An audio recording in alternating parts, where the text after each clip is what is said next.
You're not alone if you've been feeling like some of these days or weeks that are passing are extra heavy. And when we feel that, there are things that we can do and offer ourselves to be able to access more of our lightness again. And one of the metaphors I like to use is that of a movie screen, where when we're watching a movie, there's this blank screen that the movie is showing up on. And it's really easy and quite fun, really. We all go see movies because it's fun to lose ourselves in the movie itself.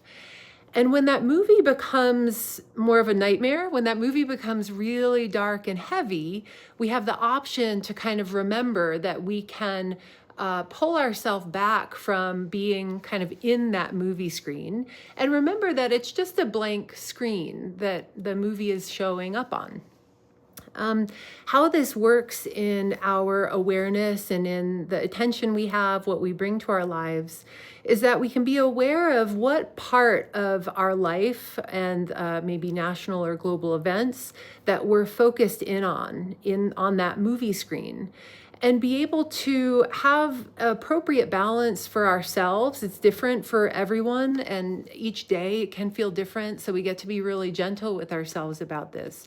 But we get to recognize when we have kind of fallen into whatever it is that's happening, the events, and forgetting that when we have the option to be able to zoom out and recognize that the awareness within us that can be aware of news events, for example, or things that are happening in our lives, that awareness is just like that movie screen. It's actually very neutral, right?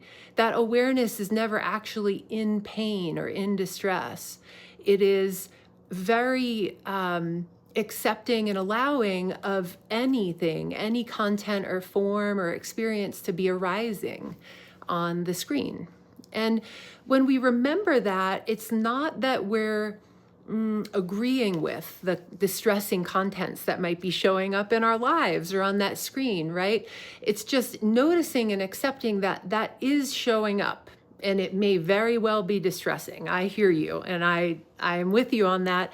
And the way to be able to offer ourselves space to have more kind of peace and downregulation, and maybe even joy, is to notice that the awareness in us that can be aware of anything that's happening always has access to this really receptive, open sense of okayness with things as they are. And then we have space to be able to step in the direction we really want to go.